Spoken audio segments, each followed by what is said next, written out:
بسم اللہ الرحمن الرحیم۔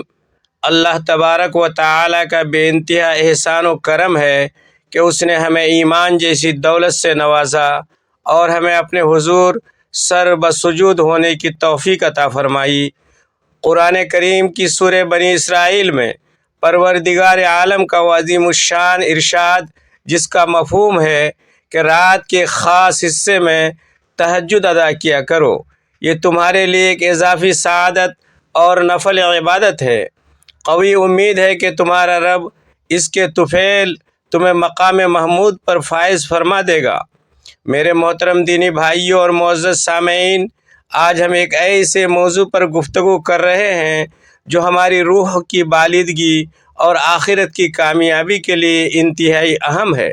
ہم میں سے بہت سے خوش نصیب ایسے ہیں جو برسوں سے اللہ کے فضل سے تہجد کی نماز کا اہتمام کر رہے ہیں، جو اپنی نیندیں قربان کرتے ہیں، جو سرد راتوں میں گرم بستروں کو چھوڑ کر وضو کی مشقت اٹھاتے ہیں اور مصلی پر آ کر کھڑے ہو جاتے ہیں، لیکن نہایت افسوس کے ساتھ یہ کہنا پڑتا ہے کہ شعوری یا لاشعوری طور پر ہم میں سے اکثر لوگ تین ایسی خطرناک غلطیاں کر بیٹھتے ہیں جن کی وجہ سے ہماری یہ سالہ سال کی محنت، یہ راتوں کا جاگنا اور یہ گریہ و زاری اللہ کے ہاں اس طرح قبول نہیں ہو پاتی جس طرح ہونی چاہیے، بلکہ بسا اوقات یہ عمل ضائع ہونے کا اندیشہ ہوتا ہے۔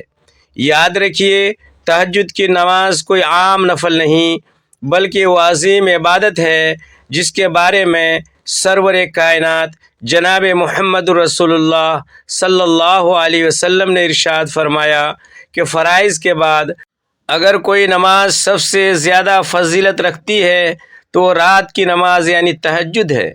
آپ صلی اللہ علیہ وسلم نے ہمیں یہ بھی بشارت دی کہ تین خوش نصیب انسان ایسے ہیں جنہیں دیکھ کر اللہ رب العزت اپنی شان کے مطابق مسکراتا ہے، اور جب خالق اپنے بندے کو دیکھ کر مسکرائے تو اس کی خوش بختی کا عالم کیا ہوگا۔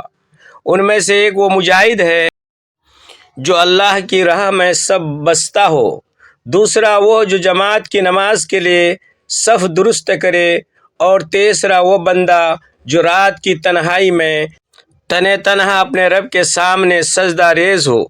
تہجد کا وقت وہ نورانی وقت ہے جب کائنات کا مالک آسمان دنیا پر نزول فرماتا ہے اور پکار کر کہتا ہے کوئی مجھ سے اپنی حاجتیں مانگنے والا، ہے کوئی گناہوں کی معافی چاہنے والا، ہے کوئی رزق کی تنگی کا شکوہ کرنے والا کہ میں اس کے دستے سوال کو بھر دوں۔ اس وقت کی گئی دعا تیر کی طرح نشانے پر لگتی ہے۔ لیکن میرے بھائیوں، ان برکات سے محرومی کی پہلی بڑی وجہ تکبر اور عجب ہے۔ بہت سے تہجد گزار جب اس عمل کے عادی ہو جاتے ہیں تو ان کے دل میں یہ چور پیدا ہو جاتا ہے کہ وہ دوسروں سے افضل ہیں۔ وہ بے نمازوں کو یا صرف فرائض پڑھنے والوں کو حقیر سمجھنے لگتے ہیں۔ یہ تکبر وہ زہر ہے جو نیکیوں کو ایسے کھا جاتا ہے جیسے آگ لکڑی کو۔ حدیث قدسی ہے کہ بڑائی اللہ کی چادر ہے، جو اس میں شریک ہوگا وہ جہنم کا ایندھن بنے گا۔ اسی لیے نبی کریم صلی اللہ علیہ وسلم نے فرمایا کہ جو شخص اپنے دل میں رائی کے دانے کے برابر بھی تکبر رکھے گا وہ جنت میں داخل نہیں ہوگا۔ سوچئے کہ اگر ہمارا دل تہجد کی وجہ سے دوسروں کو کمتر سمجھنے لگے تو ہماری راتوں کی محنت اللہ کے ہاں قبول ہونے کے بجائے رد ہو جائے گی۔ اس لیے ہمیں ہر نماز کے بعد اور خاص طور پر تہجد کے بعد یہ دعا مانگنی چاہیے کہ اے اللہ، میرے دل سے تکبر اور عجب کو دور فرما، مجھے اپنے بندوں میں سب سے کم تر سمجھنے کی توفیق عطا فرما۔ دوسری بڑی غلطی ریاکاری اور شہرت پسندی ہے۔ آج کے دور میں یہ مرض عام ہے کہ ہم باتوں میں یا سوشل میڈیا کے ذریعے یا بالواسطہ اشاروں سے لوگوں پر یہ ظاہر کرتے ہیں کہ ہم تہجد گزار ہیں۔ یاد رکھیے، تہجد کا اصل حسن ہی اس کا خفیہ ہونا ہے۔ یہ بندے اور رب کے درمیان ایک راز ہے۔ جب آپ نے اسے لوگوں کو بتا دیا تو اس کا اخلاص ختم ہو گیا اور وہ شرک اصغر بن گیا۔ جو شخص دنیا میں دکھاوے کے لیے عمل کرے گا، قیامت کے دن اسے کہا جائے گا کہ اپنا اجر انہی لوگوں سے مانگو جن کو دکھانے کے لیے تم نے عمل کیا تھا۔ رسول اللہ صلی اللہ علیہ وسلم نے فرمایا کہ اللہ تعالیٰ فرماتا ہے، میں سب سے بے نیاز ہوں۔ جو شخص میرے لیے عمل کرے اس میں کسی اور کو شریک کرے تو میں اس عمل سے بری ہوں اور وہ شخص اس شریک کے حوالے کر دوں گا۔ سوچئے کہ ہماری راتوں کی تنہائی میں کی گئی عبادت اگر سوشل میڈیا پر لائکس اور تعریفیں حاصل کرنے کے لیے ہو تو اللہ کے ہاں ضائع ہو جاتی ہے۔ اس لیے ہمیں اپنے عمل کو خالص اللہ کے لیے کرنا چاہیے۔ اگر کوئی پوچھے تو بھی جواب میں کہنا چاہیے کہ یہ اللہ کی توفیق ہے، میں تو بس کوشش کرتا ہوں۔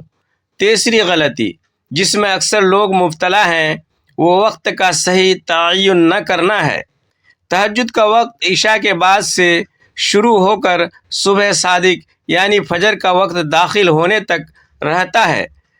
بہت سے لوگ پاکستان و ہند کے عرف میں اذان فجر کا انتظار کرتے ہیں اور اذان سے کچھ دیر پہلے نفل شروع کرتے ہیں، حالانکہ یہاں اذان فجر کا وقت شروع ہونے کے کافی دیر بعد ہوتی ہے۔ اگر آپ نے اس وقت نماز پڑھی جب فجر کا وقت داخل ہو چکا تھا تو وہ تہجد نہیں بلکہ وقت گزرنے کے بعد نفل ہوں گے۔ اس لیے مستند نقشہ سحر و افطار کے مطابق فجر شروع ہونے سے پہلے اپنی نماز مکمل کر لیں۔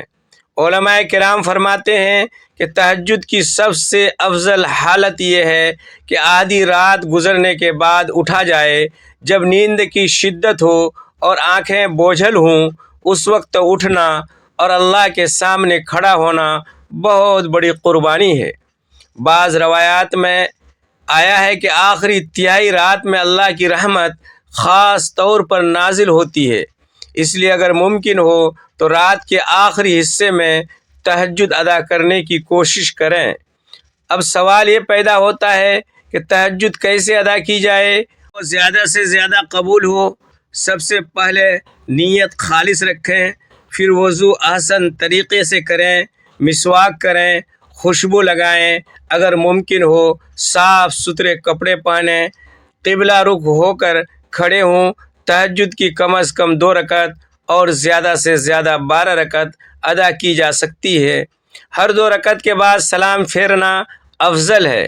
نماز کے دوران قرآن کریم کی تلاوت آہستہ آواز میں کریں، ترتیل کے ساتھ معنی سمجھ کر سجدوں میں زیادہ دعائیں مانگیں، گریہ کریں، اپنے گناہوں کی معافی مانگیں، اہل ایمان کے لیے دعا کریں، اپنے گھر والوں، والدین، بچوں، امت مسلمہ کے لیے دعا کریں۔ تہجد کے بعد وتر ضرور پڑھیں اگر عشاء کے ساتھ وتر نہ پڑھا ہو۔ تہجد کی برکت یہ ہے کہ دل کو نرم کرتی ہے، گناہوں سے پاک کرتی ہے، رزق میں اضافہ کرتی ہے، مشکلات دور کرتی ہے، ایمان کو مضبوط کرتی ہے اور اللہ سے قربت عطا کرتی ہے۔ جو شخص تہجد کی پابندی کرتا ہے اس کے چہرے پر نور نظر آتا ہے، اس کی دعائیں قبول ہوتی ہیں، اس کی زندگی میں برکت آتی ہے۔ میرے پیارے بھائیوں، آئیے آج سے عہد کریں کہ ہم تہجد کو صرف عادت نہیں بلکہ زندگی کا حصہ بنائیں گے، اخلاص کے ساتھ، خفیہ طور پر، وقت کا خیال رکھتے ہوئے اور دل سے تکبر دور کرتے ہوئے۔ اگر کبھی نیند غالب آ جائے تو فوراً توبہ کریں، اللہ سے معافی مانگیں اور اگلے دن دوبارہ کوشش کریں۔ اللہ تعالی ہمیں سب کو تہجد کی پابندی کی توفیق عطا فرمائے، ہمارے اعمال کو قبول فرمائے، ہمارے دلوں کو پاک کرے، ہمیں دنیا و آخرت کی کامیابی نصیب فرمائے۔ اے اللہ، ہم سب کے اعمال میں اخلاص پیدا فرما، ہماری ٹوٹی پھوٹی عبادتوں کو قبول فرما، ہمارے صغیرہ و کبیرہ گناہ معاف فرما، ہمیں تکبر اور ریاکاری کی آفتوں سے بچا، ہمارے گھروں میں سکون نازل فرما، جو بیمار ہیں انہیں شفائے کاملہ عطا فرما، جو پریشان حال ہیں ان کی غیبی مدد فرما، آمین یا رب العالمین۔ یا اللہ ہمیں راتوں کو جاگنے والوں میں شامل فرما، ہمیں اپنی بارگاہ میں سر جھکانے والوں میں شمار فرما، ہماری دعائیں قبول فرما، ہماری مغفرت فرما، ہماری بخشش فرما، ہماری توبہ قبول فرما، ہمارے دلوں کو نور سے بھر دے، ہماری زندگیوں کو برکت سے مالا مال کر دے، ہماری اولاد کو صالح بنا، ہمارے والدین کو جنت الفردوس میں بلند مقام عطا فرما، امت مسلمہ کو اتحاد اور عزت نصیب فرما، فلسطین، کشمیر، برما اور دنیا بھر کے مظلوم مسلمانوں کی مدد فرما، ان کے دکھ دور فرما، انہیں فتح و نصرت عطا فرما۔ اے رب ہمیں موت کے وقت کلمہ کی توفیق دے، قبر میں آسانی دے، پل صراط پر روشنی دے، میزان میں نیکیاں بھاری کر دے، جنت الفردوس میں داخلہ نصیب فرما اور اپنے دیدار کی سعادت سے نواز۔ آمین ثم آمین یا ارحم الراحمین۔ سامعین، اگر ویڈیو اچھی لگے تو لائک اور شیئر کرنا نہ بھولیں اور چینل کو سبسکرائب کر دیں۔ اللہ تعالی ہم سبوں کو تہجد پڑھنے کی توفیق عطا فرمائے۔ آمین۔